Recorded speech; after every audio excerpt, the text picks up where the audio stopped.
ધુળાભાઈ મગનભાઈ રાવળ,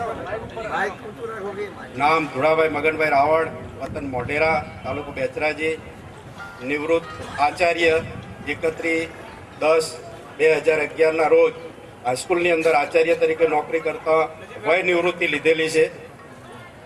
આનંદની વાત તો એ છે કે અહીંયા ચાલુ નોકરીવાળા કચ્છ જિલ્લાના 2 શિક્ષકો છે. હાઈસ્કૂલમાંથી હું એકલો જ આરજુની અંદર દાખલ થયેલો છું. મને લાવનાર મારા શાળા અને સુંઢિયાના મણાજી ઠાકોર માટે એકવાર જોરદાર ક્લેપિંગ છે. આમે સાહેબ હું તો કમાતો જ તો, પણ આ પેકેજ એવી વસ્તુ છે કે આરજુમાં જોડાયા પછી એનું જે પિન એચીવર છે તમે એચીવ કરો. હમણાં જ માનાવાડાના ઠાકોર સાહેબને તમે અહીંયા જોયું કેટલું સન્માન મળે છે. આરજુમાં આવો એટલે ઇજ્જત, માન, મર્યાદા, સન્માન. અહીં ડિગ્રીની જરૂર નથી. ડિગ્રી વગર માન અને સન્માન જોઈતું હોય તો આરજુ જોઈન્ટ કરો. આરજુમાં જોડાયા પછી એનું પહેલું સ્ટેપ છે ડાયમંડ, અને ડાયમંડ બન્યા પછી અહીંયા કેટલું સન્માન મળે છે તમારી નજરે જોયું. જેણાજી ઠાકોરની આંખમાંથી આંસુ આવી ગયા.